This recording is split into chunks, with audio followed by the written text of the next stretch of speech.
Ce matin-là, Mark Zuckerberg est à Washington. Le PDG de Facebook doit s'expliquer devant le Congrès américain au sujet de l'exploitation de données personnelles détenues par sa plateforme, des données qui auraient permis d'influencer l'élection américaine. Mark, are you putting privacy over profits now?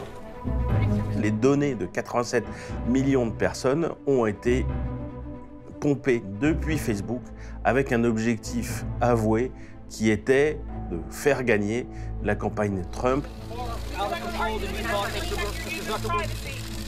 Les accusations sont graves. Les enjeux de cette audition sont cruciaux. Des enjeux financiers, mais aussi de confiance vis-à-vis des 2 milliards d'êtres humains qui utilisent cette plateforme. Facebook, je ne sais pas s'ils ont vendu la démocratie, mais ils ont bradé notre vie privée, ils ont bradé le tissu de nos vies, nos interactions, nos envies, juste pour gagner de l'argent et un peu plus de pouvoir chaque fois. Le créateur de Facebook cultive la discrétion. Et pourtant, il doit s'exprimer ce jour-là devant les caméras du monde entier. Âgé seulement de 33 ans, il incarne cette génération de jeunes entrepreneurs qui, en quelques années à peine, ont bâti de véritables empires qui aujourd'hui défient les États eux-mêmes. Mr. Zuckerberg, in many ways, you and the company that you've created, the story that you've created represent the American dream. At the same time, you have an obligation, and it's up to you, to ensure that that dream doesn't become a privacy nightmare for the scores of people who use Facebook. This hearing is an opportunity to speak to those who believe in Facebook and to those who are deeply skeptical about it. We are listening, America is listening, and quite possibly the world is listening too. Mark Zuckerberg, seul face aux parlementaires américains, l'image est forte. Elle témoigne du pouvoir grandissant des géants de l'industrie numérique qui tiennent entre leurs mains les clés du monde moderne.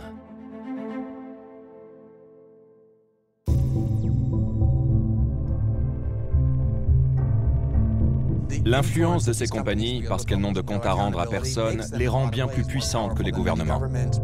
Before I talk about the steps we're taking to address them, I want to talk about how we got here. Et c'est à partir de là que j'ai compris ce que la NSA voulait faire. Ils collectaient l'intégralité d'Internet. It's breaking news that it reveals another broad and secret U.S. government surveillance program. Thank you. God bless you. Ce sont des gens qui ont du pouvoir sur le monde et sur lesquels personne n'a de pouvoir.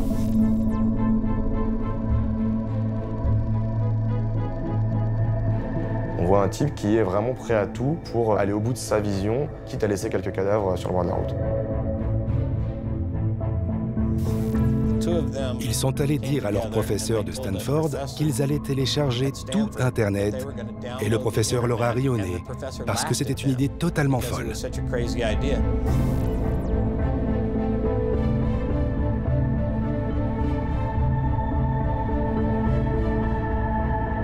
We predicted this a long time ago, and now it's the future.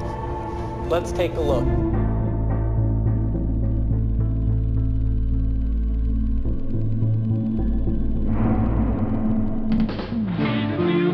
Hi everyone, we are on KFRC.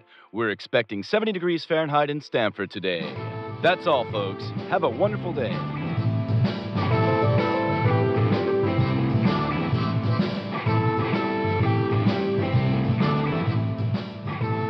Une fois par mois, au sud de San Francisco, tous les passionnés d'informatique se donnent rendez-vous dans les locaux de l'université de Stanford.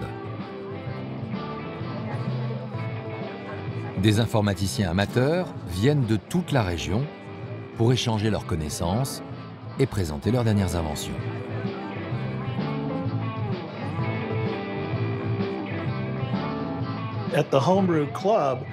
Dans ce club d'informatique, n'importe quel amateur qui avait inventé une machine pouvait venir la présenter aux autres.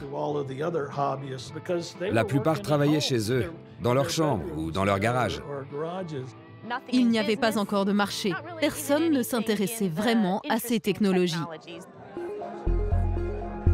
Ce jour-là, deux jeunes inventeurs sont venus présenter un prototype d'ordinateur individuel.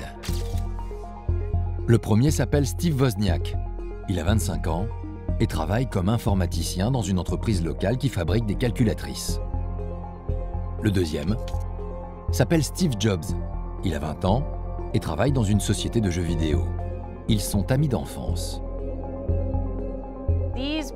Ces types ressemblaient aux gars qui se faisaient tout le temps cogner à l'école primaire.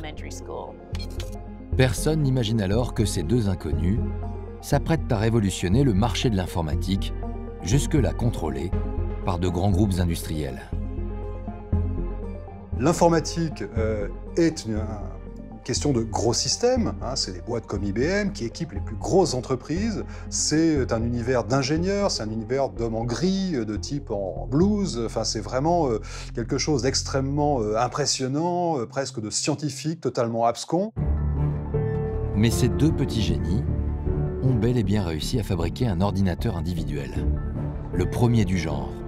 Ils l'ont surnommé Apple, la pomme.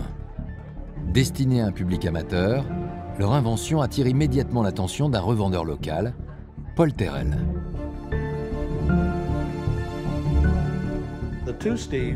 Les deux Steve avaient installé leur prototype dans le hall et en faisaient la démonstration. On pouvait voir un clavier connecté à une carte mère ainsi qu'un écran. Ils tapaient sur les touches et ça fonctionnait. Paul Terrell sent immédiatement le potentiel de cette machine. Aussi performante qu'un ordinateur industriel, mais accessible à n'importe quel passionné d'informatique. Un ordinateur grand public, personne n'y avait encore pensé.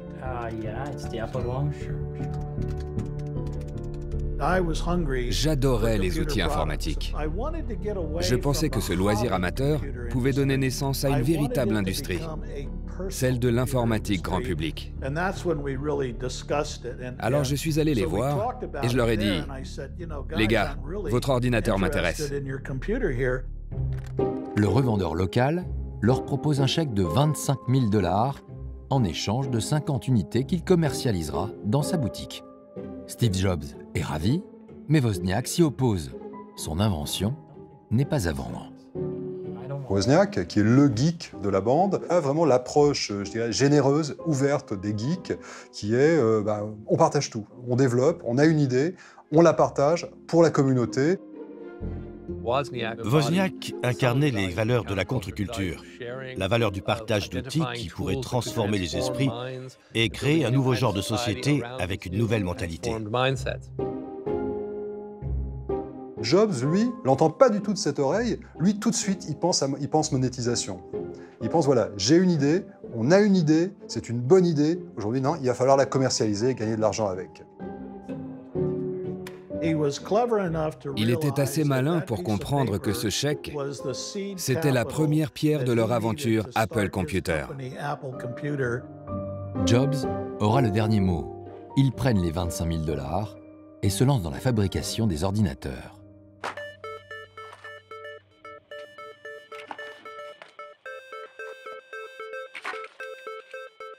Ils achètent tous les composants et commencent l'assemblage dans le garage des parents de Steve Jobs, avec l'aide de quelques amis.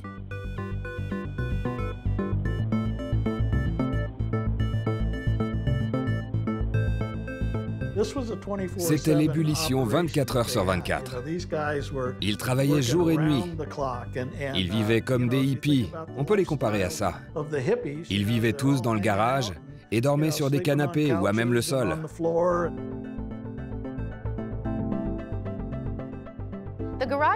Cette aventure montre à quel point ils ont été dépassés par leur invention. Ils ont quand même dû quitter leur foyer pour s'installer au fond d'un garage.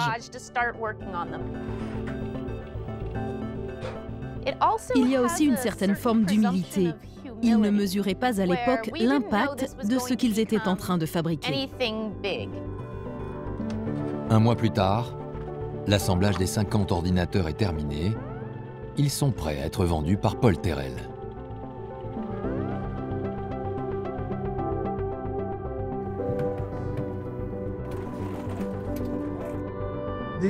Le jour où ils m'ont livré, on pouvait voir dans leurs yeux qu'ils n'avaient pas dormi depuis de nombreux jours. Mais le revendeur va avoir une surprise. L'ensemble des ordinateurs a été assemblé dans des boîtes à pizza.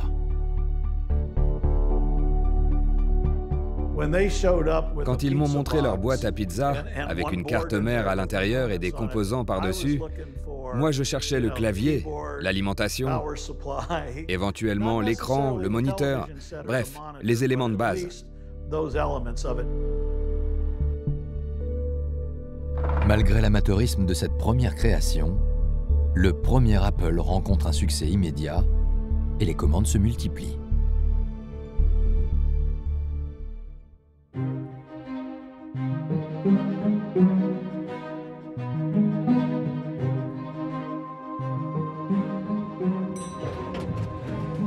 Deux ans plus tard, leur petite entreprise n'a cessé de croître. Elle compte désormais une quinzaine d'employés et s'est offert de vrais bureaux au cœur de la Silicon Valley.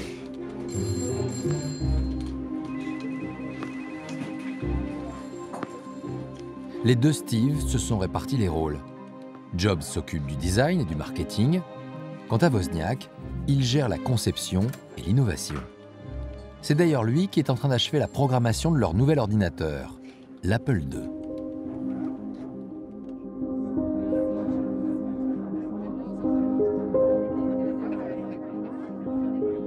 Quelques jours plus tard, il est présenté à la première foire informatique de la côte ouest.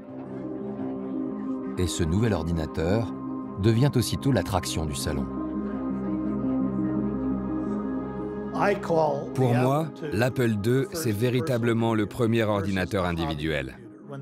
Plus besoin d'être un amateur averti. Nous avions enfin une machine accessible à tout le monde. C'était extraordinaire. Et c'était le fruit du travail de Wozniak. Steve Jobs n'aurait jamais su faire ça tout seul. Je pense que cela a suscité chez lui une certaine jalousie envers Wozniak. À 27 ans, c'est la consécration pour Steve Wozniak. Dans la communauté, tout le monde sait qu'il est l'inventeur de l'Apple II. Mais Steve Jobs n'a pas du tout l'intention de rester dans l'ombre de son meilleur ami.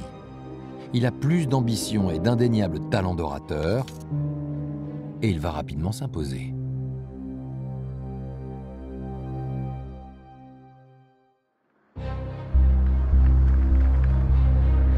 Nous sommes 3 ans plus tard. Plus de 100 000 unités d'Apple II ont été vendues à travers le monde. Et la compagnie est devenue une multinationale. Pour la presse, un seul homme incarne cette success story, Steve Jobs. Hi, I must apologize to you all for being late. I was driving here at 90 miles an hour.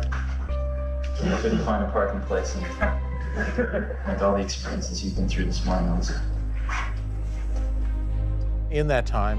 À ce moment-là, Jobs a pris toute la place et s'est retrouvé seul à la tête de l'entreprise.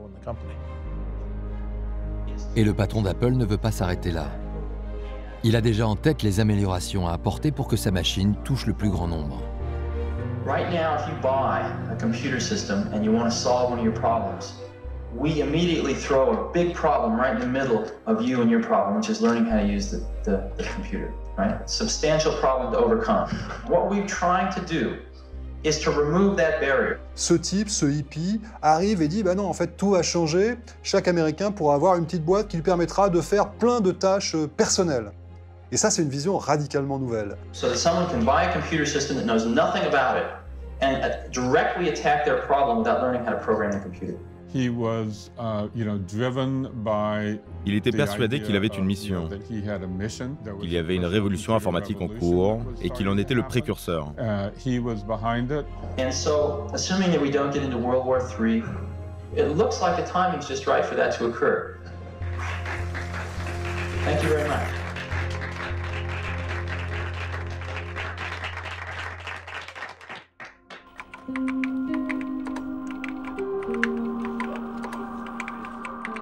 Jobs a été visionnaire. Le problème de l'informatique grand public à l'époque, c'est qu'il faut être capable de taper des lignes et des lignes de code pour ordonner des tâches à sa machine. Simplifier la manière de communiquer avec son ordinateur, c'est l'enjeu de son nouveau prototype, le Macintosh. Les gens ne savent pas taper des lignes de code. Ils veulent pouvoir utiliser un ordinateur simplement, en cliquant sur des images à l'écran. Tout le concept du Mac était d'être accessible au plus grand nombre. Cette innovation, Jobs l'a empruntée à un laboratoire de recherche concurrent. La société Xerox qui vient d'inventer une nouvelle manière de communiquer avec l'ordinateur, l'interface graphique.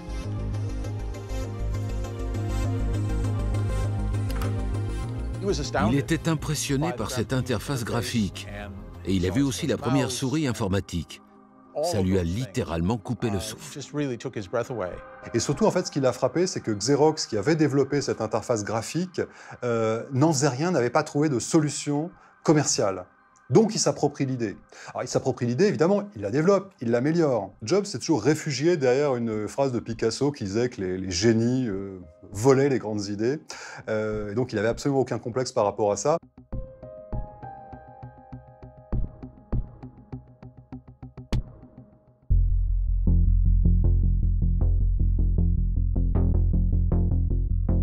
Pour fabriquer sa propre interface, Steve Jobs cherche alors un programmeur. Et il finit par entendre parler d'un certain Bill Gates. Il a 25 ans, il est un génie de l'informatique et il a fondé sa société, Microsoft.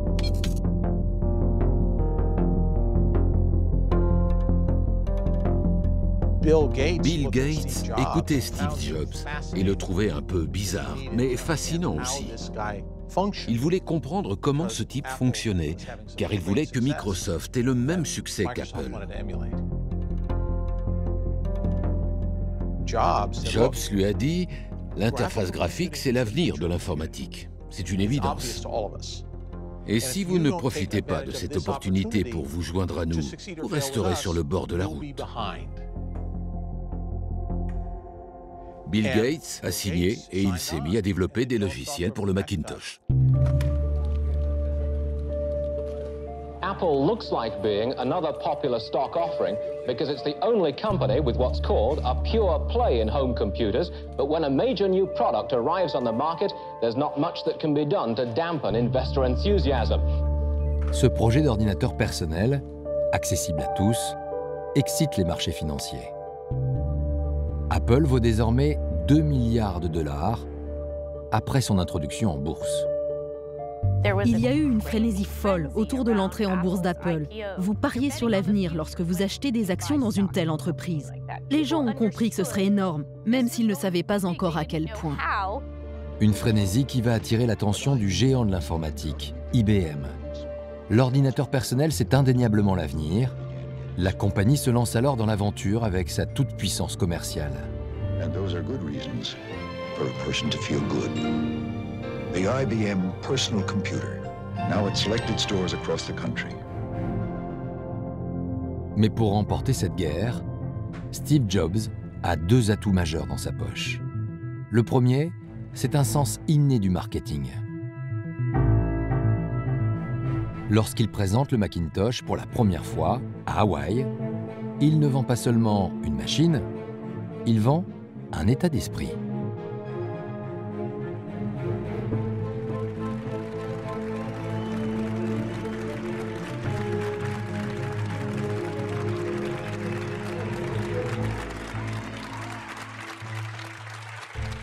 Hi, I'm Steve Jobs.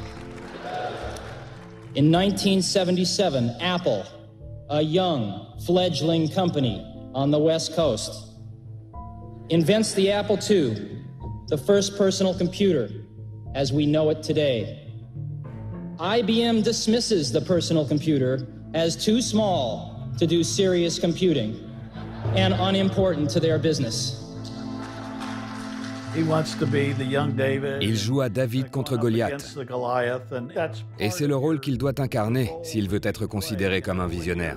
Il est le Steve Jobs, le pirate, le révolutionnaire qui fait trembler tous les standards de l'industrie informatique. It is now 1984. It appears IBM wants it all. an IBM-dominated and controlled future. They are increasingly and desperately turning back to Apple as the only force that can ensure their future freedom. C'est le début de toute la mythologie Apple, où finalement, ce qu'on va vous vendre, c'est un mythe. Vous adhérez à quelque chose, vous adhérez à une culture, vous adhérez à une vision du monde. C'est à ce moment que Jobs rentre dans son côté gourou. Le deuxième atout de Steve Jobs, ce sont les logiciels que Bill Gates est en train de créer pour lui. C'est ce qui devrait faire toute la différence avec l'ordinateur d'IBM. And now, ladies and gentlemen, the Macintosh software dating game. Ce jour-là, il va mettre à l'honneur le travail de Bill Gates devant toute l'équipe d'Apple. Welcome to the Macintosh software dating game. Software CEO number 3. Will Macintosh be the third industry standard? Well, to create a new standard, it takes something that's not just a little bit different. It takes something that's really new and really captures people's imagination. And the Macintosh, of all the machines I've ever seen, is the only one that meets that standard. Bill Gates vient de vanter avec enthousiasme l'ordinateur de Steve Jobs. Mais ce que tout le monde ignore, c'est qu'en parallèle, il développe une interface graphique pour son concurrent direct IBM, une interface qu'il appelle Windows. Un mois plus tard, la trahison éclate au grand jour. Le système d'exploitation Windows est présenté à la presse, une invention Microsoft qui équipera les PC d'IBM. Steve Jobs est bien sûr furieux. Il convoque Bill Gates au siège d'Apple, mais il est déjà trop tard. Jobs lui dira « Attention, là, vous êtes en train de plagier », et Gates lui répondra « Ouais, mais vous, chez Apple, vous avez déjà piqué l'idée chez Xerox. » Jobs s'est senti trahi par Bill Gates et Microsoft avec Windows. Mais Bill Gates, qui est le fils d'un avocat, n'avait signé aucun contrat d'exclusivité. Pas de contrat, pas de cadre légal. Steve Jobs n'a pas été assez prudent et il s'est fait voler son idée. Microsoft a compris ce qu'Apple voulait faire et s'est dit qu'il pouvait faire encore mieux. Personne n'a rien volé à personne. Tout le monde trouvait simplement que c'était une bonne idée, et Bill en particulier. Il a simplement dit « Hey Steve, nous aussi on va le faire ». Ironie du sort, Apple est obligé de maintenir son partenariat avec Bill Gates pour avoir ses logiciels, sans quoi son Macintosh ne serait qu'une coquille vide. Today, we are introducing the third industry milestone product, Macintosh. En janvier 1984, le Macintosh d'Apple est enfin commercialisé, mais il est déjà trop tard. IBM a inondé le marché de ses PC Windows et remporte haut la main la guerre de l'ordinateur grand public. Le Macintosh a connu un succès critique, mais ce fut un échec commercial. Steve Jobs ne s'en relèvera pas. En 1985, il démissionne de sa propre compagnie. Depuis son introduction en bourse, il y a perdu tout pouvoir de décision.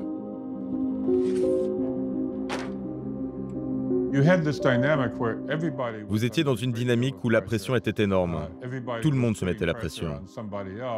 Steve trouvait que les responsables de l'entreprise n'étaient pas compétents et eux pensaient que Steve Jobs était devenu totalement déraisonnable.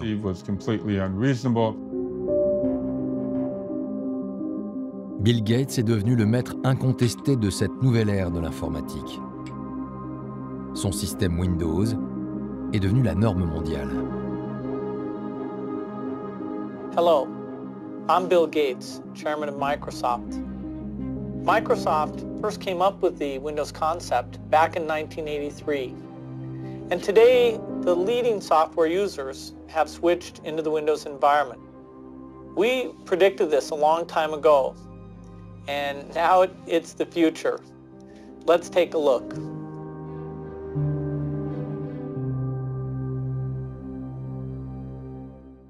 En démocratisant l'ordinateur, Bill Gates et Steve Jobs sont devenus des légendes. Ils incarneront à jamais les pionniers de la révolution digitale, mais ce n'est que le début de cette révolution. Dans les années 90, une autre innovation va transformer notre vie quotidienne, la démocratisation d'Internet. Ce réseau, créé dans les années 60 pour les communications de l'armée américaine, devient accessible au grand public. Mais les outils pour l'utiliser sont trop nombreux et complexes. 2 étudiants américains vont alors trouver un moyen de rassembler et de simplifier tout cela.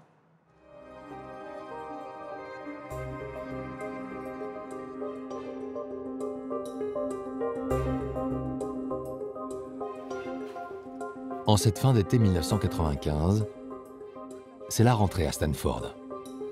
Sergey Brin, brillant étudiant en master d'informatique, d'origine russe, est chargé de faire visiter le campus aux nouveaux élèves. Sa famille est arrivée aux États-Unis quand il avait 6 ans, parce que ses parents voulaient qu'il ait une vie plus agréable et de meilleures opportunités. Son père était juif et avait souffert de l'antisémitisme. Il était bloqué dans sa carrière à cause de ça. Mais à son arrivée aux États-Unis, il était devenu professeur. Parmi les nouveaux étudiants, un certain Larry Page, originaire du Michigan. Fils d'universitaire, il arrive à Stanford la tête pleine de projets. Il était déterminé à changer le monde.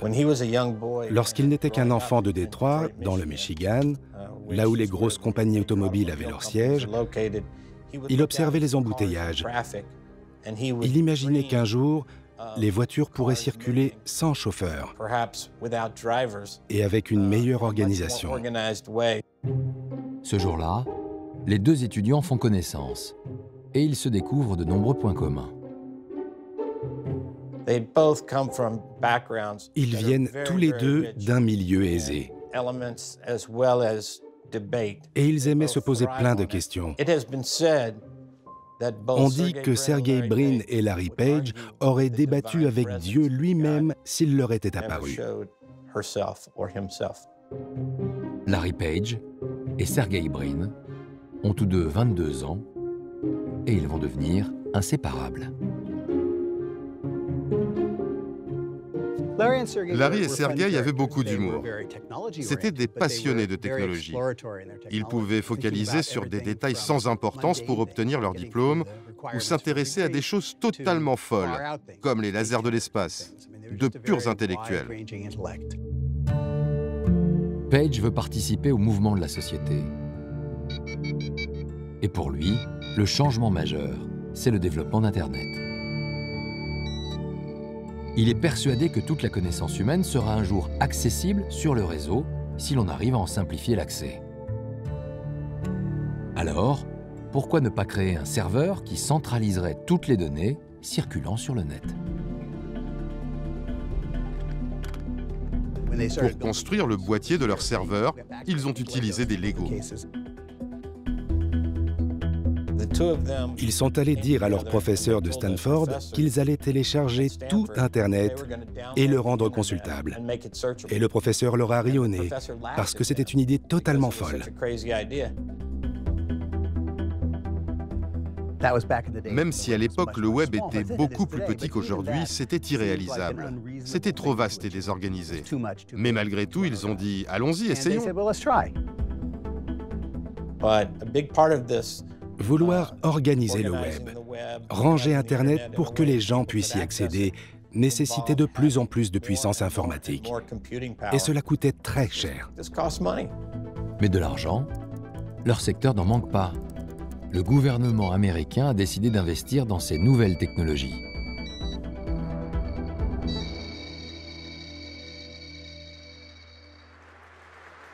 Ladies and gentlemen, the President and the Vice President of the United States.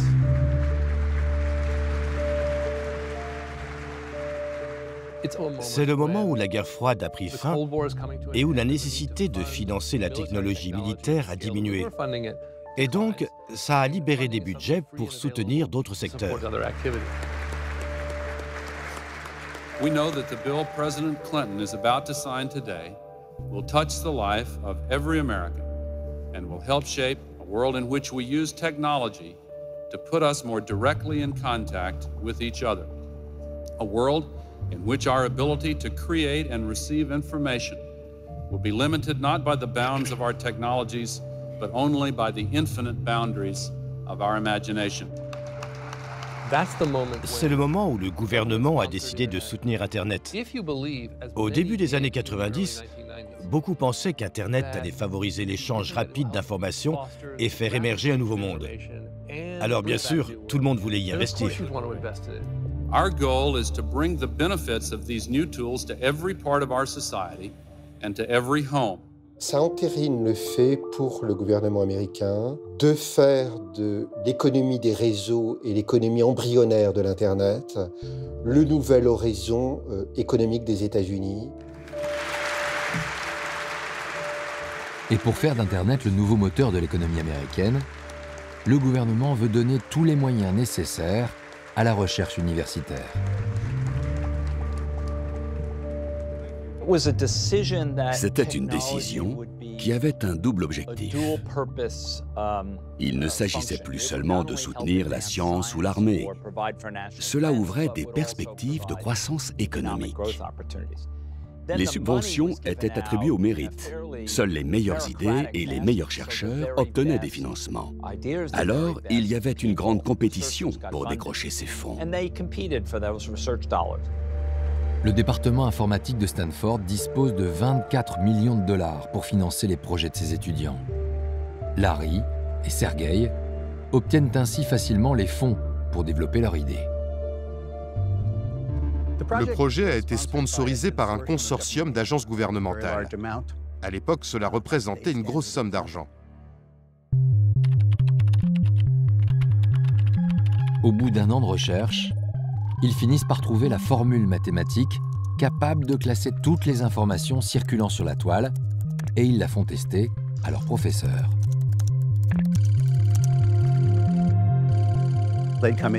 Ils sont venus nous dire « Hé, regardez ça !» Lorsqu'on comparait leurs résultats avec ceux des autres moteurs de recherche, aucun doute, le leur fonctionnait mieux. Au lieu d'obtenir une centaine de résultats qu'il fallait trier, on avait exactement ce que l'on recherchait tout en haut de la liste. J'ai compris ce jour-là qu'ils avaient fait une découverte qui allait révolutionner la recherche sur Internet. Les deux étudiants doivent maintenant donner un nom à leur invention. Un de leurs amis leur suggère Google, une référence à une formule mathématique.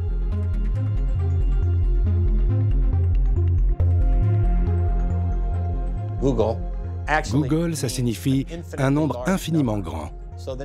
Ils ont trouvé ce mot génial. Mais ils l'ont écrit G-O-O-G-L-E, alors que Google, ça s'écrit G-O-O-G-O-L. Ce n'est pas la bonne orthographe. C'est une entreprise qui a un nom mal écrit. Le moteur de recherche Google est testé dans l'université et il connaît un succès fulgurant. Mais Larry et Sergey voient déjà plus grand. Ils ne pouvaient plus développer leur projet dans le simple cadre universitaire. Ils avaient besoin de plus d'argent et de matériel. Alors ils ont décidé de quitter l'université pour obtenir tout ce dont ils avaient besoin. Ils ont loué un garage et se sont mis au travail. Ils ont pris congé de Stanford. La mère de Sergey Brin était très contrariée et elle lui a fait promettre de revenir pour obtenir son doctorat. Le 7 septembre 1998, Page et Brin créent leur propre compagnie dans un garage comme Steve Jobs 20 ans plus tôt.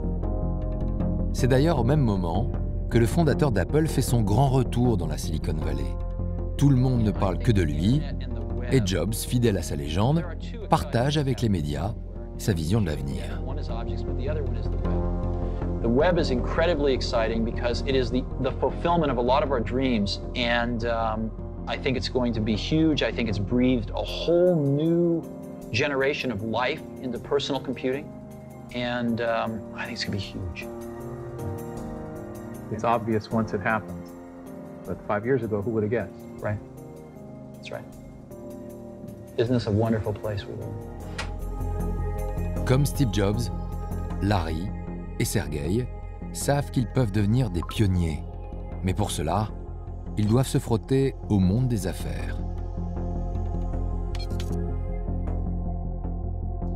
Ils ont acheté des livres sur le monde des affaires et ont passé une semaine à les lire. Ça leur a semblé beaucoup plus simple à comprendre que les études scientifiques et technologiques. 6 mois plus tard, ils décrochent un rendez-vous avec des financiers. Et ils savent qu'il ne faut pas reproduire l'erreur de Steve Jobs. Ils doivent convaincre les investisseurs sans perdre le contrôle de leur société.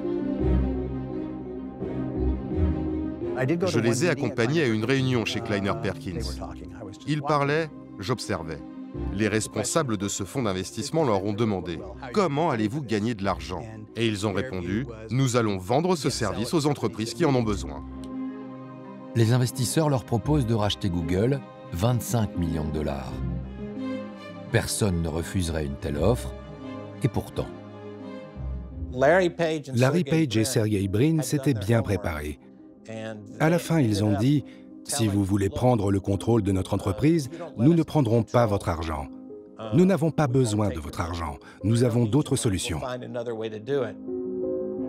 Pris de court, les financiers acceptent de signer le chèque tout en laissant le contrôle de la société aux 2 étudiants. C'est vraiment une histoire incroyable. Ça montre à quel point ils sont atypiques. La plupart des gens ne prendraient pas le risque de refuser 25 millions de dollars. Mais il faut toujours croire à l'impossible. C'est ce que disait Larry Page. Quelques mois plus tard, Brin et Page quittent leur garage et emménagent dans des bureaux flambant neufs. À 25 ans, entourés de leur équipe, ils fêtent leur nouvelle vie de chef d'entreprise et de millionnaire. I decided that was a really difficult question. Fortunately, I only had to figure out what do you get Larry. Now, Larry, I always noticed he would periodically pass by my office, sort of, and have this beaming look toward me. And I always took this as a sign of affection. Yeah. Until one day I realized he wasn't really looking at me. He was looking at my throne. I decided that Larry, being CEO now, deserved his own throne. Oh no.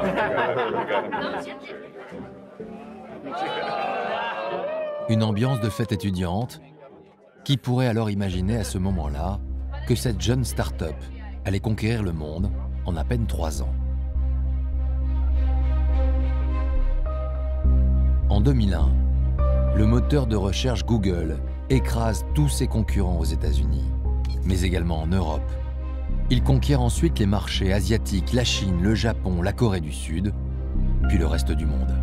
Google a été la plus grande révolution depuis l'invention de l'imprimerie par Gutenberg. C'est le plus grand bouleversement technologique depuis 500 ans.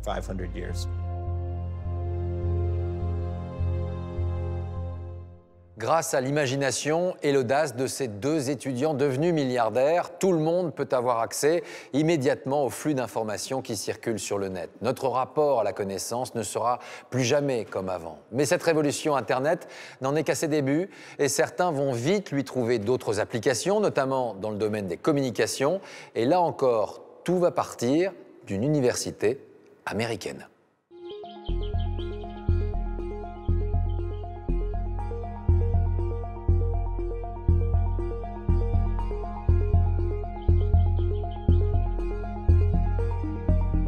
Divya Narendra, un étudiant en dernière année à Harvard, travaille depuis des mois sur un projet de site internet. Une sorte d'annuaire des étudiants de l'université, grâce auquel il pourrait se mettre directement en relation.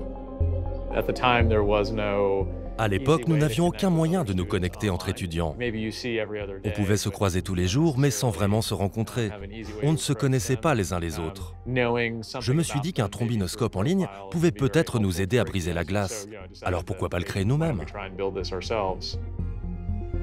Pour mener à bien ce projet, il a besoin d'argent. Alors, il s'est associé à 2 étudiants de sa promotion, les jumeaux Tyler et Cameron Winklevoss. Les jumeaux Winklevoss, c'est 2 étudiants d'Harvard qui viennent de la bonne société américaine, donc plutôt classe aisée, qui sont à l'époque 2 athlètes champions d'aviron, qui font vraiment partie de la bonne société, qui ont de l'argent.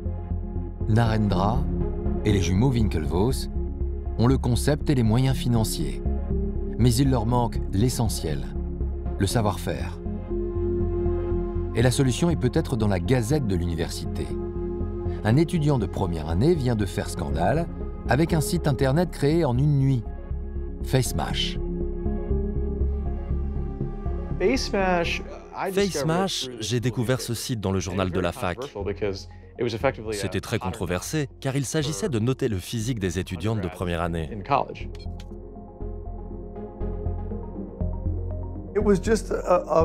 C'était juste un projet un peu idiot qui proposait aux élèves une sorte de jeu sur Internet.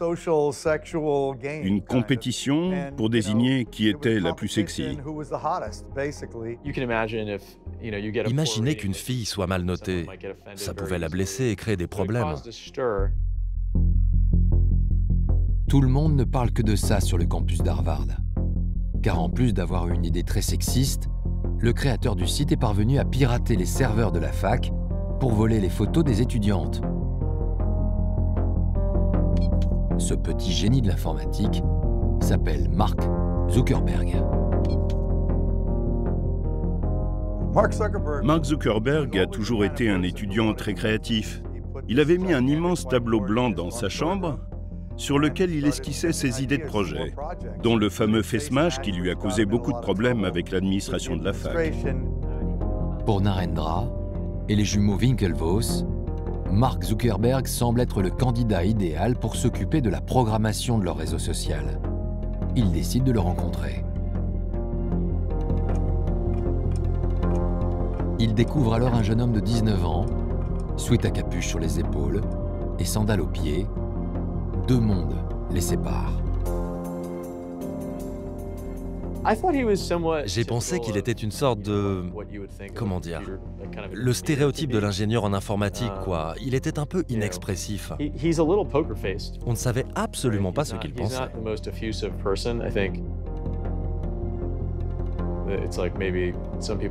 Il faisait partie de ces gens qui préféraient s'exprimer avec des lignes de code ou des programmes. Vous voyez, il n'était pas très bavard la première fois qu'on l'a rencontré. Dès les premiers échanges, Zuckerberg montre sa maîtrise du sujet. Les jumeaux Winklevoss et Divya Narendra comprennent qu'ils ont trouvé leur programmeur.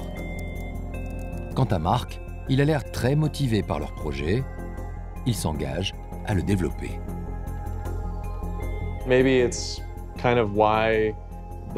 Je pense que l'idée a résonné en lui, parce que ça pouvait l'aider.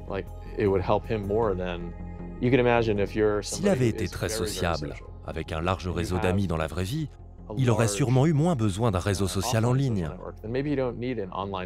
C'est peut-être pour cette raison qu'il a été si excité par le concept. Peut-être même un peu trop. Le soir même, Zuckerberg se met au travail. Mais il se rend compte rapidement que le concept de base est assez limité. Il y a pour lui beaucoup mieux à faire. Il y a un dilemme qui s'offre à lui, c'est est-ce que je continue à travailler pour les Winklevoss alors qu'au fond j'en ai pas vraiment envie, ou est-ce que je lance mon propre produit? Il va jusqu'à confier ses doutes à un ami.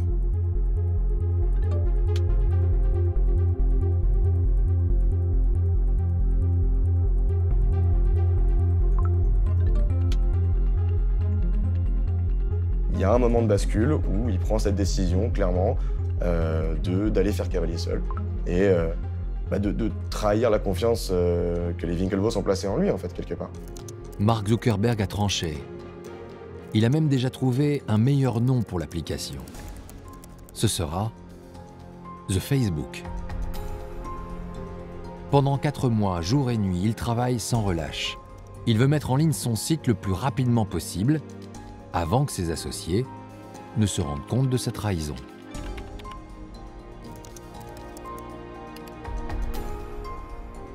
Au lieu de rompre nettement avec les Winklevoss, il leur ment. Il leur dit qu'il continue à travailler sur leur programme.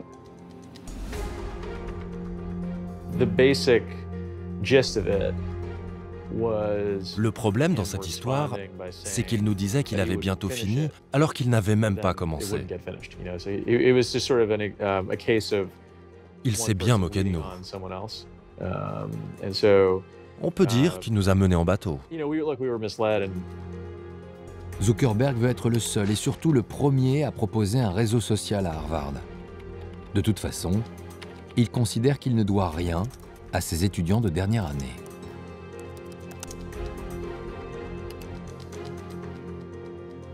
On voit un type qui est vraiment prêt à tout pour aller au bout de sa vision, quitte à laisser quelques cadavres sur le bord de la route.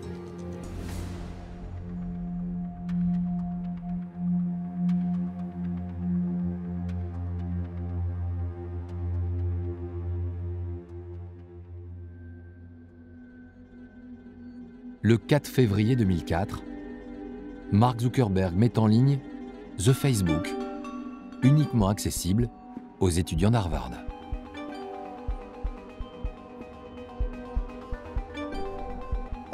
Le jour de la création de Facebook, des centaines et des centaines de personnes se sont inscrites en à peine 5 minutes.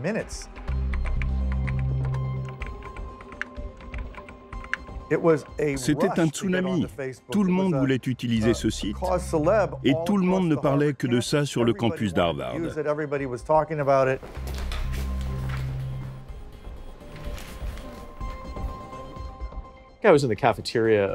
J'étais à la cafétéria quand j'ai lu le journal de l'école. Je suis tout de suite monté dans ma chambre pour jeter un œil sur mon ordinateur.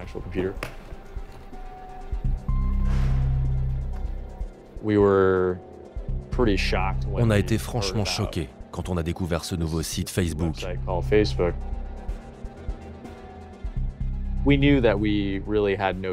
On a vite compris qu'on allait devoir le poursuivre en justice.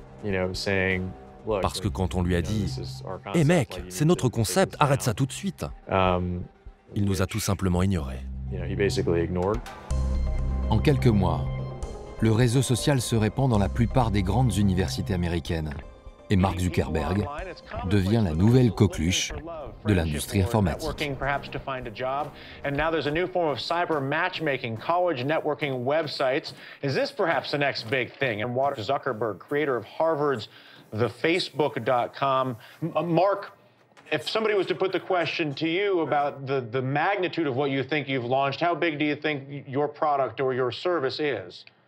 Well, it's impossible to tell. When we first launched, we were hoping for, maybe 400, 500 people. Harvard didn't have a Facebook, so that's the gap that we were trying to fill. And now we're at 100,000 people, so who knows where we're going next. We're hoping to have many more universities by the fall, hopefully over 100 or 200. And from there, we're going to launch a bunch of side applications, which should keep people coming back to the site and maybe could make something cool. Cette première interview télévisée du jeune Zuckerberg est remarquée par Sean Parker, un entrepreneur de 24 ans.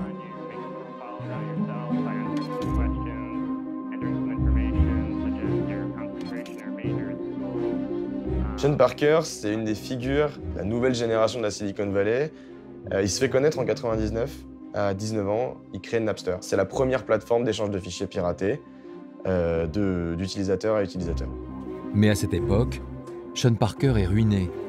Attaqué en justice par l'industrie du disque, il a tout perdu et cherche un nouveau projet pour rebondir. C'est quand même quelqu'un qui a du nez.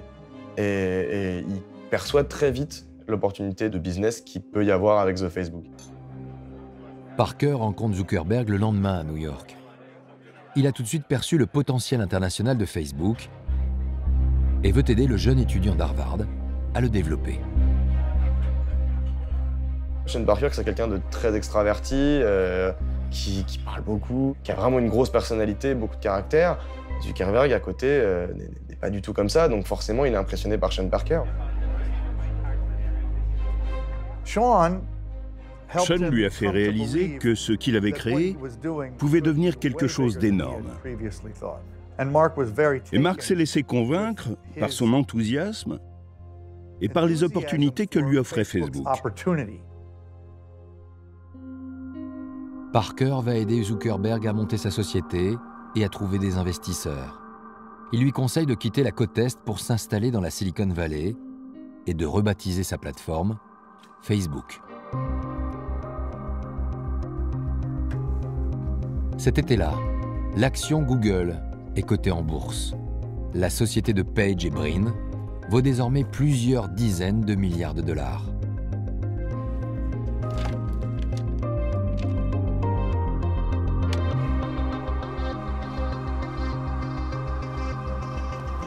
Shares of Google, the company that makes the world's most popular internet search engine, went on sale to great fanfare today.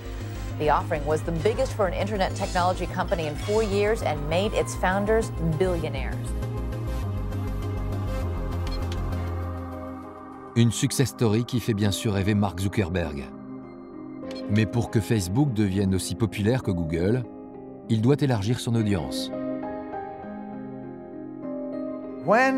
Quand ils ont ouvert Facebook à tout le monde, c'était la question cruciale. Les adultes vont-ils venir? Chez Facebook, on est très attentif aux chiffres. Ils regardaient les inscriptions d'adultes heure par heure. Ça a commencé tout doucement, mais après quelques jours, les chiffres ont commencé à s'emballer. Et les adultes continuaient à s'inscrire encore et encore. Ça a été la preuve qu'il y avait bel et bien une demande pour Facebook au-delà du milieu étudiant. En à peine un an, le réseau compte plus de 58 millions d'utilisateurs. Un succès qui attise les convoitises. Microsoft, Google ou encore Yahoo sont prêts à mettre des millions sur la table pour acheter Facebook. Mais du haut de ses 22 ans, Mark Zuckerberg s'amuse à refuser une à une les offres de rachat. Yahoo a essayé d'acheter Facebook 1 milliard de dollars. C'était une somme importante à l'époque, étant donné que c'était encore une petite entreprise. Mais ça voulait dire aussi que ça pouvait valoir beaucoup plus.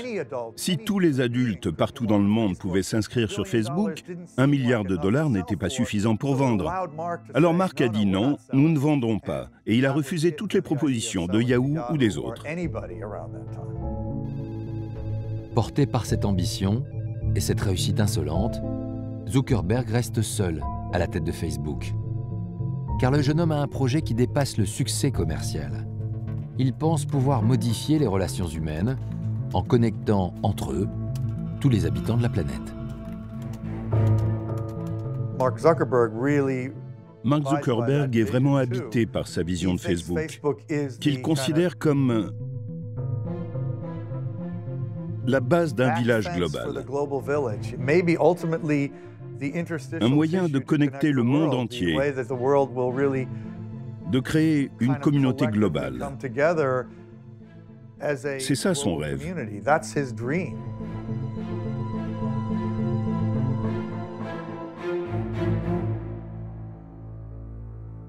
Plus rien ne semble pouvoir arrêter ces jeunes entrepreneurs à la réussite déconcertante. Ils ont la puissance financière, ils contrôlent les outils de communication et les flux d'informations. Il ne leur reste plus qu'un seul pouvoir à conquérir, le pouvoir politique.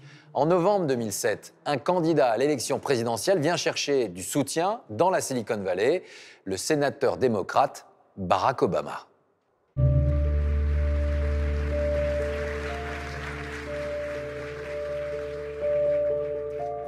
We are thrilled that Senator Obama has chosen Google to unveil his innovation agenda.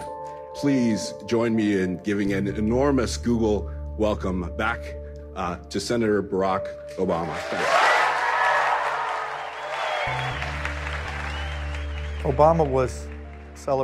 Obama était apprécié par les gens de la Silicon Valley. Ils étaient séduits par ce leader d'un nouveau genre. Pas parce qu'il était noir, mais parce qu'il était jeune et progressiste. Il était de cette génération qui comprenait Internet mieux que n'importe quel autre candidat à l'élection présidentielle. Son profil ressemblait à ceux des gens de la Silicon Valley, un pur produit du XXIe siècle.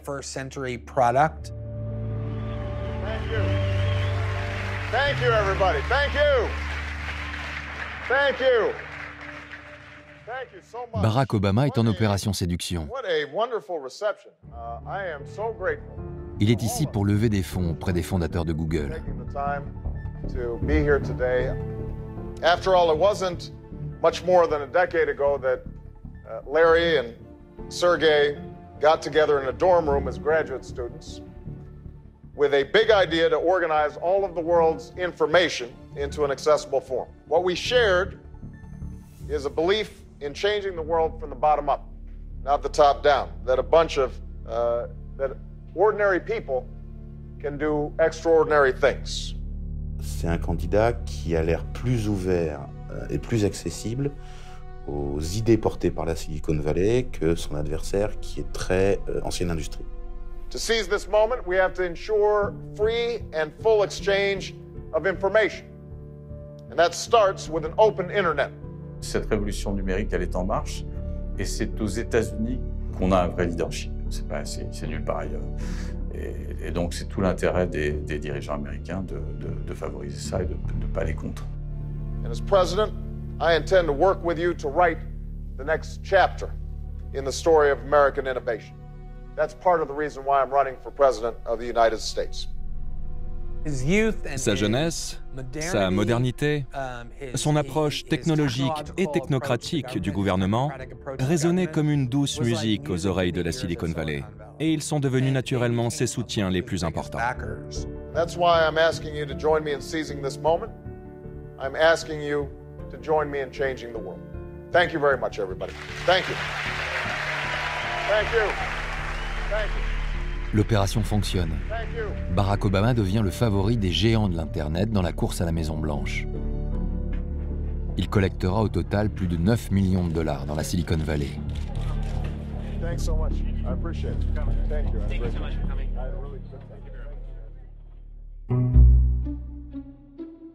Un partenariat qui offre surtout aux candidats démocrates de puissants outils technologiques pour mener à bien sa campagne.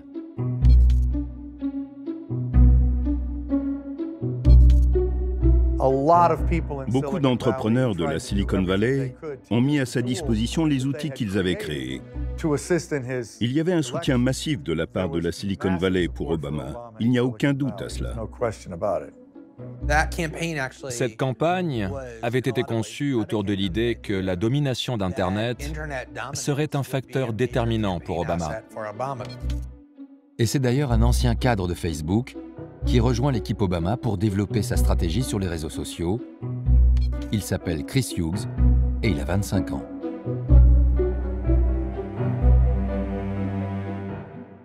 Chris Hughes a quitté Facebook pour rejoindre l'équipe de campagne d'Obama pour l'aider à utiliser Internet. Il a été déterminant. Facebook était un outil totalement nouveau qui rompait avec tout ce qui se faisait habituellement en politique. Aujourd'hui, tout politicien digne de ce nom utilise les réseaux sociaux, et en particulier Facebook. L'équipe de Barack Obama ne va pas faire qu'utiliser les réseaux sociaux. Elle va aussi faire appel aux techniques dites du Big Data pour étudier les listes électorales. Le Big Data leur permet alors d'analyser, grâce à l'informatique, les données collectées sur les électeurs, leurs votes, et cibler ainsi précisément leurs attentes. C'est l'essence des Big Data, c'est ça. C'est-à-dire que c'est la connaissance absolue des masses et des individus. L'idée, c'était, grâce aux données, grâce à l'analyse des données, via des algorithmes, via des modèles, identifier précisément, pas ceux qui étaient déjà perdus au camp opposé, mais ceux qui étaient susceptibles de basculer.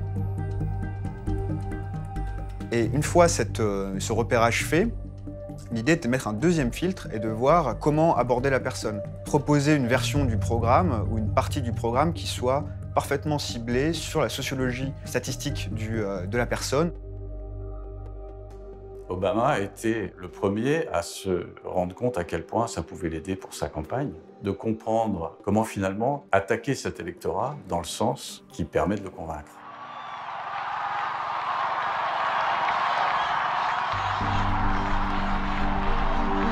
Un an plus tard, c'est la consécration. Barack Obama est élu à la présidence des États-Unis, avec une majorité écrasante. Hello, Chicago!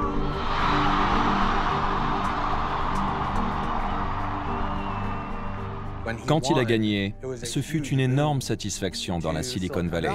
Ils ont compris qu'ils avaient pour la première fois un allié de poids chez les démocrates et à la Maison-Blanche. If our children should live to see the next century, what change will they see? What progress will we have made? This is our chance to answer that call. This is our moment. Yes, we can. Thank you. God bless you. And may God bless the United States of America. Obama vient de conquérir l'Amérique. Et il doit en partie cette victoire à ses nouveaux alliés de la Silicon Valley. C'est avec eux qu'il entend désormais asseoir son pouvoir. Obama est vraiment loyal vis-à-vis de ceux qui l'ont aidé. Il a donné un grand coup d'accélérateur au développement de la Silicon Valley. Et donc, ces entrepreneurs sont devenus des partenaires incontournables de Washington. Et ils vont à leur tour bénéficier du soutien de la Maison-Blanche pour continuer à conquérir le monde. C'est pas quelque chose qui a été improvisé. Il y a eu vraiment une construction stratégique. Le président américain était souvent le VRP de la Silicon Valley à l'étranger lors de ses déplacements. Il y a eu des arrangements fiscaux aussi, il y a eu des facilitations de développement. Toute la Silicon Valley n'a jamais été entravée par des lois qui pouvaient mettre en danger le business. Alors que toute l'économie américaine est touchée par la crise, l'industrie du numérique est florissante. That banner headline around the planet in social connection. We're talking about 500 million users on Facebook this week. Nous aurons assisté à un compagnonnage très fort, très soutenu entre la Silicon Valley et la Maison-Blanche, fondé sur un intérêt commun, c'est-à-dire celui d'asseoir un savoir, une puissance technologique en vue de se positionner comme les leaders de l'économie, de l'Internet, de la donnée et des plateformes. Ce qu'ils ont créé, c'est le plus grand outil au service du capitalisme de la surveillance. Nous avons créé un nouveau capitalisme et c'est nous qui sommes aux commandes. Ce qui a été extraordinaire, c'est que cette avancée technologique que tous ces petits génies de la Silicon Valley ont été capables de réaliser, en quelques années, c'est devenu la première industrie mondiale.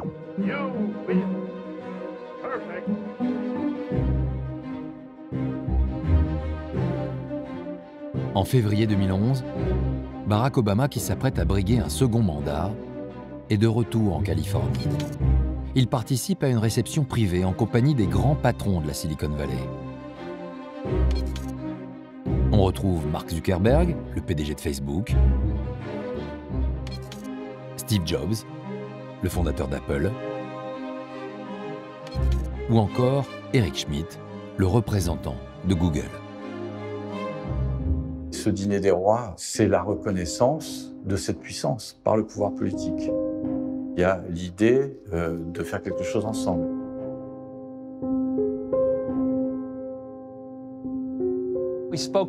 Nous avons parlé de nombreux problèmes, et notamment de problématiques sociales.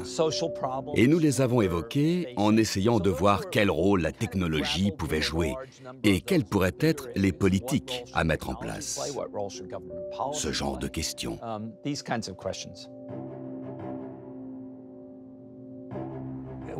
Quand je vois Barack Obama aux côtés des géants du numérique, ça me rappelle ce que disaient les hippies dans les années 60.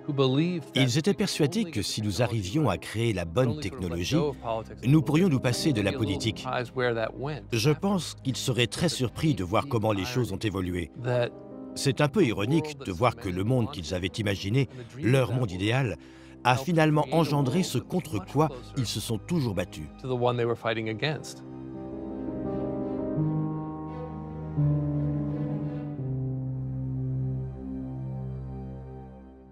Mais cette alliance entre Washington et la Silicon Valley va finir par dépasser le cadre du développement économique. Les géants du numérique ont en leur possession une masse d'informations sur tous les utilisateurs d'Internet qui intéressent le renseignement américain.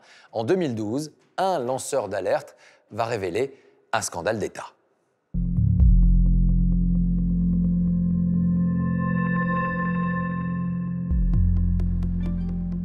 Nous sommes au mois de décembre. Glenn Greenwald, un journaliste américain basé au Brésil, vient de recevoir un message anonyme.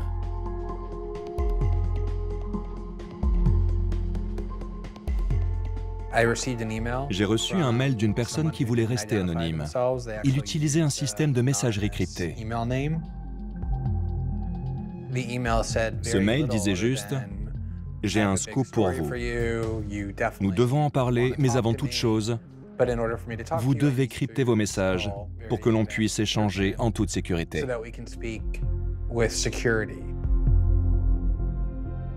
Je ne l'ai pas pris au sérieux. Mais dans les mois qui ont suivi, il a continué à m'écrire. Il insistait pour que je vienne le rencontrer à Hong Kong. C'était une obsession.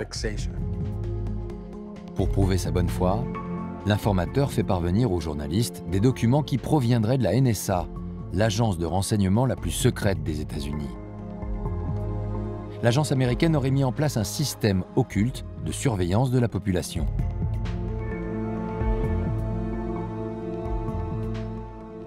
C'étaient les documents les plus incroyables que j'avais jamais vus. Et là, j'ai compris qu'il était sérieux. Suffisamment, en tout cas, pour que je parte à sa rencontre.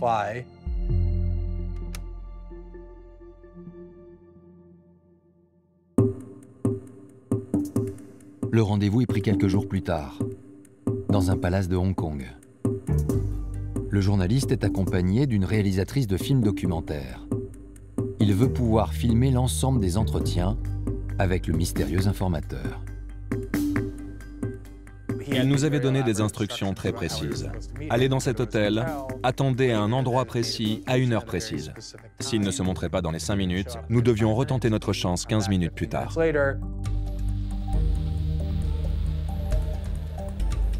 Nous ne savions pas à quoi il ressemblait. Nous ne savions rien de lui, excepté qu'il aurait un Rubik's Cube dans la main. C'était son code de reconnaissance.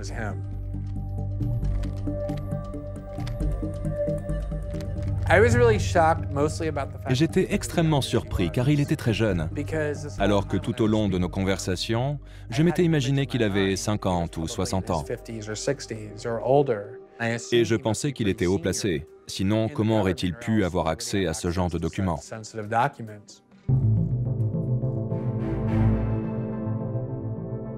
Nous n'avions pas beaucoup de temps pour analyser la situation.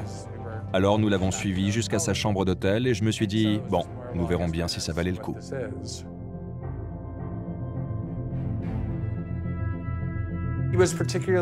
Il était obnubilé par nos téléphones portables, qui pouvaient être écoutés à distance. Alors il nous a dit de les mettre dans un réfrigérateur. L'isolation empêche toute communication audio et rend les téléphones inutilisables.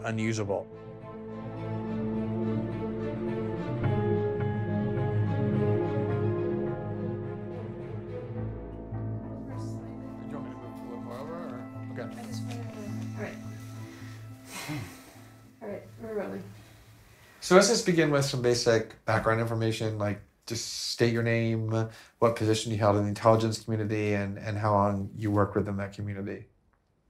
Okay. My name's Ed Snowden. I'm 29 years old. I work for Booz Allen Hamilton as an infrastructure analyst for NSA in Hawaii. Talk a little bit about how the American surveillance state actually functions. The NSA specifically targets the communications of everyone. It ingests them by default. It collects them in its system, and it filters them, and it analyzes them, and it measures them, and it stores them. I, sitting at my desk, certainly had the authorities to wiretap anyone, from you or your accountant to a federal judge to even the president if I had a personal email. Edward Snowden leur confie l'ensemble des documents qu'il a en sa possession. Il révèle les détails de ce vaste programme de surveillance illégale mis en place par la NSA. L'agence de renseignement américaine a accès à toutes les données personnelles des utilisateurs d'Internet, et ce, dans le monde entier.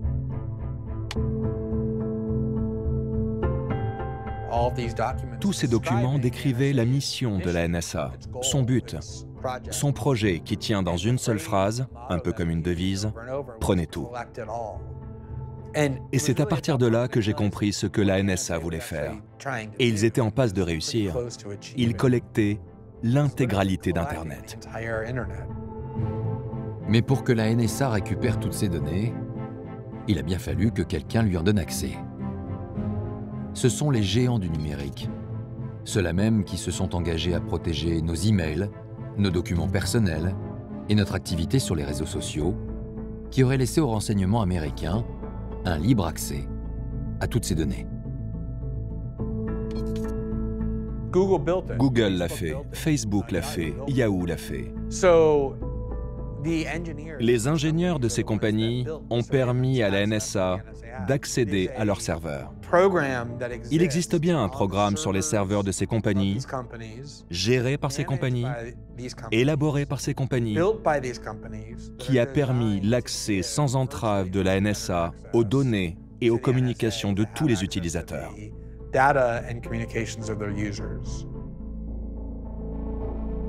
En juin 2013, Glenn Greenwald publie un premier article sur ce qui va devenir l'affaire Snowden.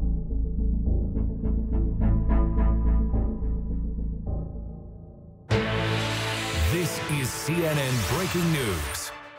Now, another explosive article has just appeared, this time in the Washington Post. It's breaking news and it reveals another broad and secret U.S. government surveillance program. The Washington Post and The Guardian in London reporting that the NSA and the FBI are tapping directly into the central servers of 9 leading internet companies, including Microsoft, Yahoo, Google, Facebook, AOL, Skype, YouTube, and Apple. The Post says they're extracting audio, video, photographs, emails, documents, and connection logs that enable analysts to track a person's movements and contacts over time. Let's discuss this latest revelation. Good morning, everybody. Dès le lendemain, Barack Obama est contraint de réagir. Mr. President, could you please react to the reports of secret government surveillance of phones and internet? And can you also assure Americans that the government, your government, doesn't have some massive secret database of all their personal online information and activities? Yeah, when I came into this office, Le président américain est pris de court. Il tente de se justifier en évoquant la lutte antiterroriste et les attentats du 11 septembre. I think it's important to recognize that you can't have 100% security and also then have 100% privacy and zero inconvenience.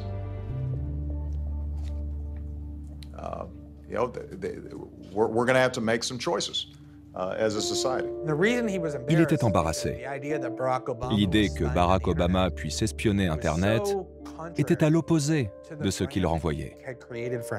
Et il ne pouvait pas se défendre puisque c'était son programme.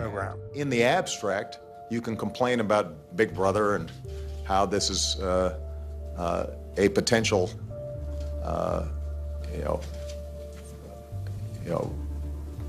program run amok. But when you actually look at the details, then I think we've struck the right balance. All right? Thank you very much, guys. That's it. Les aveux du leader de la Maison-Blanche embarrassent aussitôt les géants du web qui vont immédiatement tenter de se dédouaner.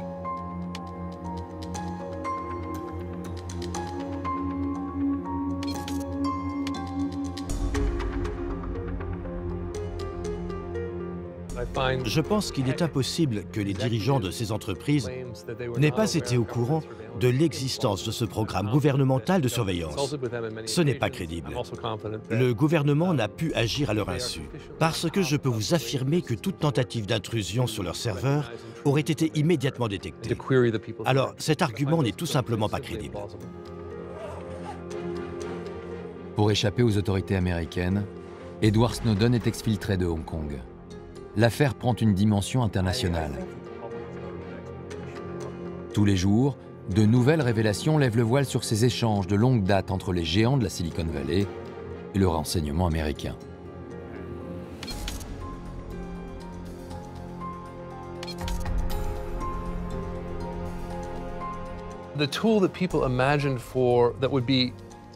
Ces outils qu'ils avaient créés pour donner plus de pouvoir aux individus, sont devenus des outils au service d'un système d'espionnage global et d'analyse des comportements humains. Ça a donné naissance à une surveillance d'État. Il faudra attendre 5 années après l'affaire Snowden pour que le grand public comprenne que nos données personnelles peuvent servir à nous manipuler, voire à nous contrôler. Et c'est d'ailleurs la collecte illégale des données de millions d'Américains qui est au cœur de l'audition de Mark Zuckerberg en avril 2018.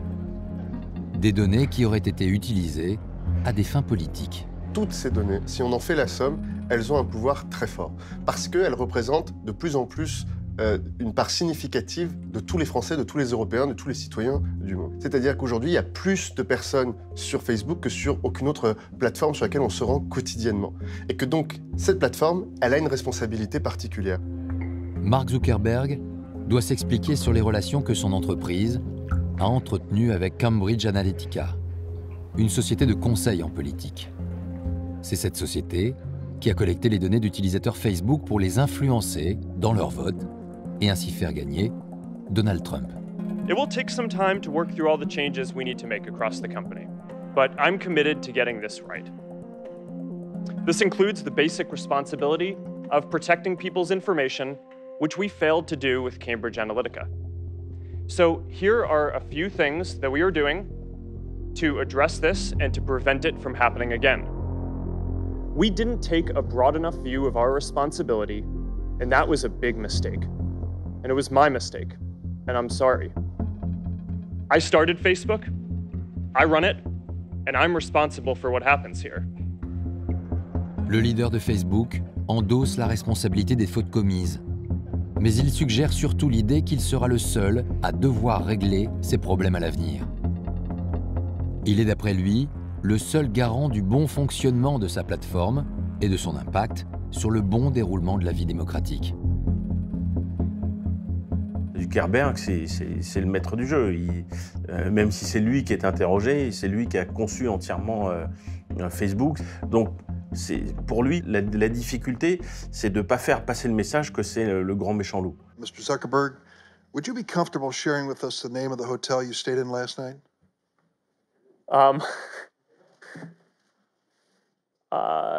No. If you've messaged anybody this week, would you share with us the names of the people you've messaged? Senator, no, I would probably not choose to do that publicly here. I think that may be what this is all about. Your right to privacy, the limits of your right to privacy, and how much you give away in modern America in the name of, quote, connecting people around the world. Cette question du sénateur met clairement mal à l'aise Mark Zuckerberg. Car s'il est attaché à sa vie privée, il ne l'est pas autant pour celle de ses utilisateurs. D'ailleurs, dans les semaines qui ont précédé son audition, la presse n'a pas hésité à ressortir des échanges qu'il a eus avec un de ses amis après la création de Facebook, 14 ans plus tôt.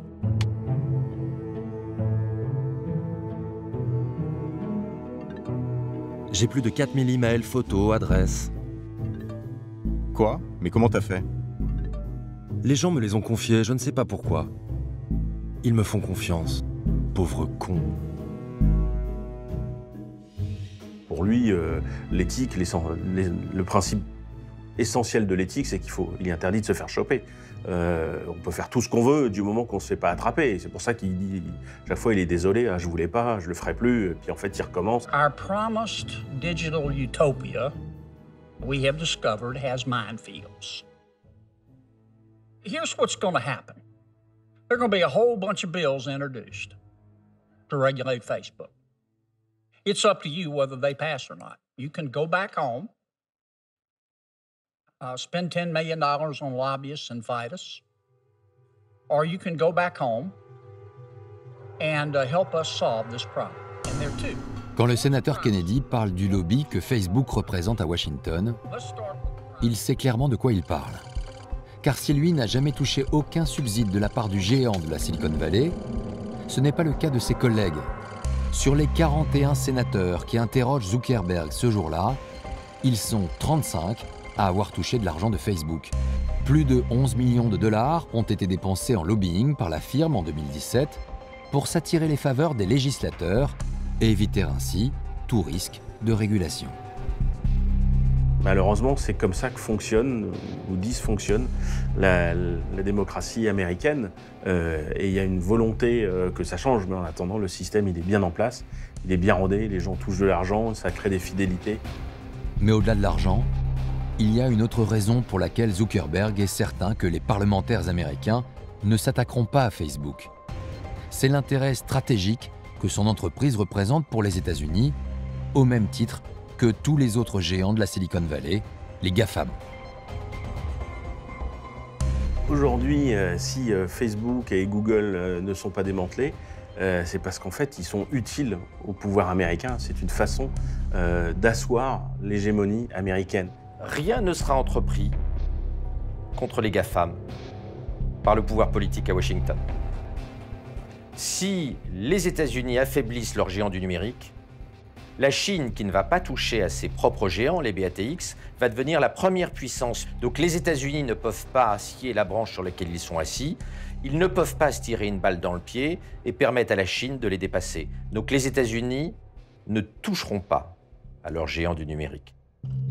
Cet argument, on le retrouve d'ailleurs dans la note que Mark Zuckerberg a devant lui au cours de son audition.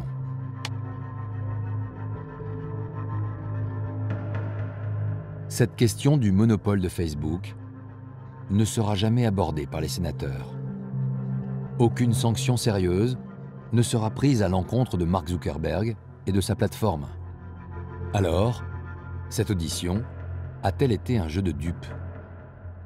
Le passage au Sénat a été un moment difficile pour Zuckerberg, une mauvaise publicité.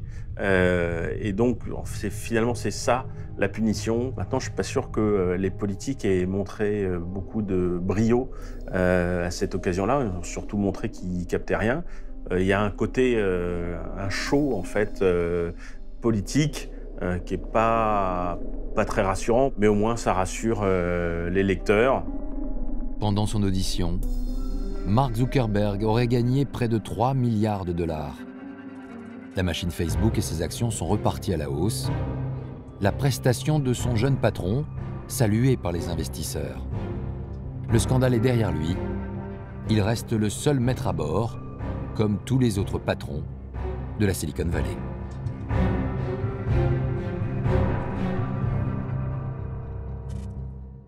L'affaire Snowden a rompu les liens entre l'industrie numérique et Washington, tout du moins en façade. Mais elle montre surtout que ces entreprises ont fini par avoir un tel pouvoir qu'elles sont aujourd'hui au-dessus des lois et des gouvernements. La plupart des grands patrons du digital ont à peine 30 ans, ils ont bâti des empires et sont assis sur des fortunes colossales. Alors de quoi peuvent-ils rêver aujourd'hui ? Eh bien tout simplement de façonner le monde à leur image. Et le moins que l'on puisse dire, c'est qu'ils en ont les moyens. 6, 5, 4, 3, 2, 1, 0. And launch of the SpaceX Falcon 9 rocket.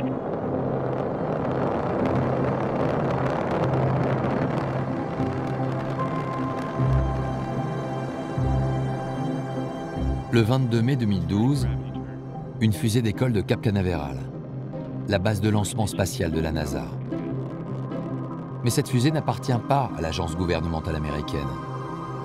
Elle est la propriété d'une société privée, SpaceX, qui en quelques années a réussi à devancer la plupart des programmes spatiaux internationaux.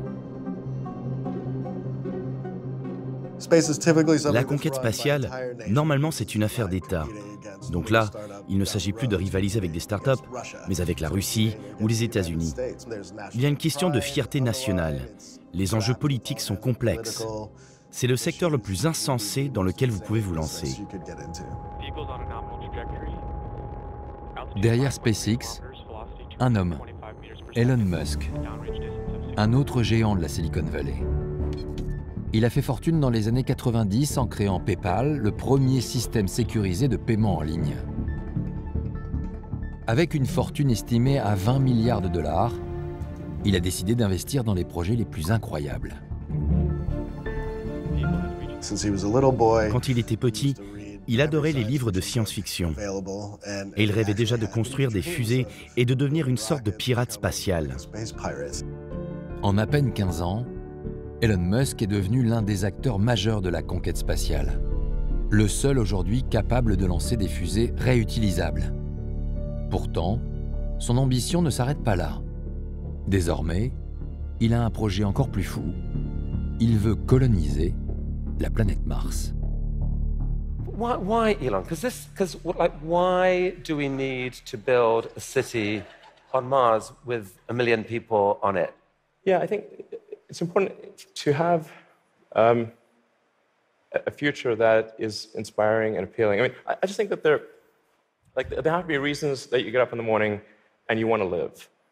Like, why do you want to live? What's the point? What inspires you? What do you love about the future? Ça a toujours été une obsession pour lui. L'homme sera capable de s'installer sur Mars.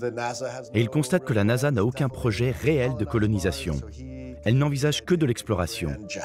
Alors il se lance dans l'aventure pour inciter les autres à s'intéresser à Mars. If we're not out there, if the future does not include being out there among the stars and being a multi-planet species, I find that it's incredibly depressing if that's not the future that we're going to have. The fact that you do that, Elon Musk, is a really remarkable thing. Thank you for helping us all to dream a bit bigger. You'll tell me if it ever starts getting genuinely insane, right? Thank you. That was really, really fantastic. Et le rêve d'Elon Musk est en train de devenir réalité. Car SpaceX est pressenti pour gérer la Station spatiale internationale à l'horizon 2024. Il est le nouveau visionnaire de la Silicon Valley.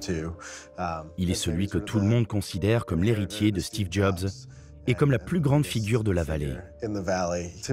Pour moi, il incarne parfaitement ce que devait être la Silicon Valley.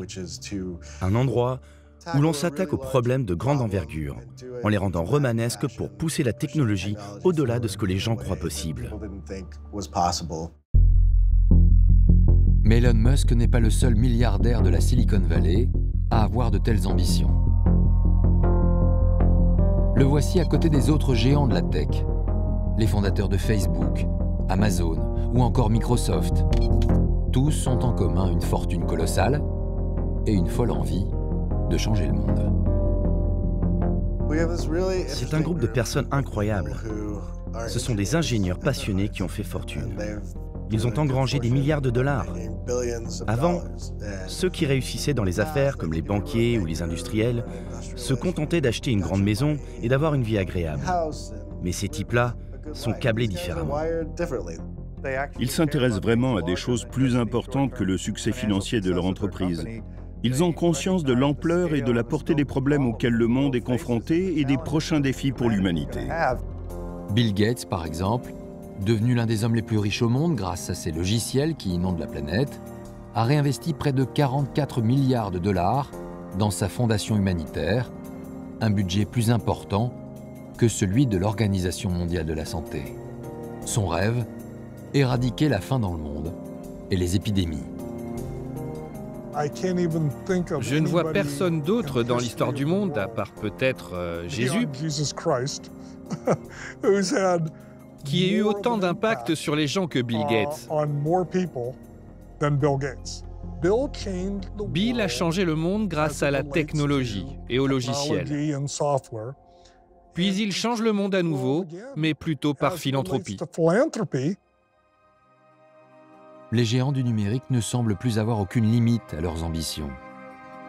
En 2013, ce sont les fondateurs de Google qui investissent leur fortune dans la recherche génétique, convaincus de trouver d'ici quelques années le secret de l'immortalité.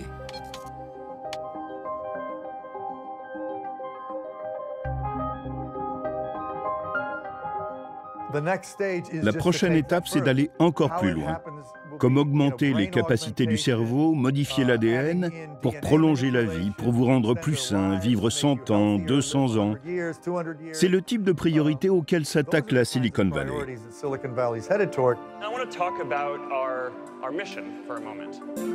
Autre ambition, celle de Mark Zuckerberg. qui promet un meilleur avenir à l'humanité en investissant massivement dans l'intelligence artificielle. All right, now what's so exciting about AI today is that researchers are using a lot of the same technology to solve completely different problems, like helping astronomers find new planets or diagnosing diseases. So in a lot of ways, I actually think that advances in AI can help save people's lives. La bataille de l'IA, c'est la principale bataille technologique, militaire, financière du XXIe siècle. Celui qui contrôle l'intelligence artificielle fera les meilleures voitures qui se conduisent seules, fera les meilleurs logiciels médicaux pour augmenter notre espérance de vie. L'intelligence artificielle est le cœur de toutes les industries demain. C'est la raison pour laquelle les géants du numérique rentrent dans plein de métiers. L'automobile, la génétique, l'espace. Et ce n'est que le commencement. Immortalité, colonisation de Mars, l'intelligence artificielle est au cœur de tous ces projets qui ressemblent à de la science-fiction. Ils sont pourtant bien concrets et bénéficient de ressources considérables, dessinant les contours de la société de demain. Une société entre les mains d'une poignée de milliardaires, à l'imagination sans limite. Ce qui est intéressant avec eux, et qui est souvent d'ailleurs effrayant, c'est qu'eux, ils voient à 20 ans. Ils savent ce qu'ils développent et ils savent jusqu'où ça va aller. Et les politiques, eux, n'ont aucune conscience du bouleversement que ça va représenter.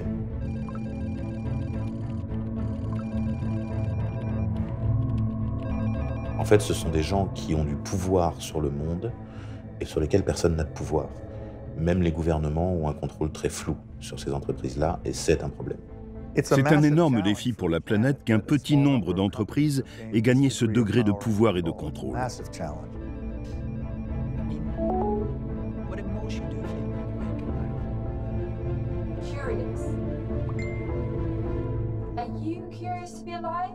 Ces gens-là pensent que de toute façon, ils vont changer le monde et que personne ne pourra s'y opposer, et certainement pas les politiques qui, pour eux, sont des marionnettes. So I'm like a baby with an encyclopedia, but I haven't been alive long enough to decide. Vous devez vous demander quelles sont les vraies motivations de ces entreprises. Et même si vous avez un regard plus optimiste, vous devez vous demander si vous voulez vivre dans le monde qu'ils veulent créer. Nous allons avoir un monde où, oui, en effet, tout sera cool, mais certaines personnes ne seront pas cool. Certaines personnes seront exclues. Et nous allons finir par aggraver radicalement les inégalités. Ce n'est pas là où nous voulons aller.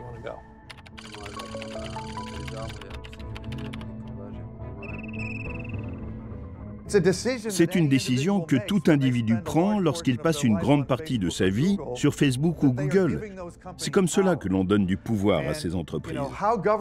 Et on ne sait pas comment les gouvernements vont réagir à cela, comment la société va réagir à cela. Mais c'est une question cruciale qui exigera une réponse.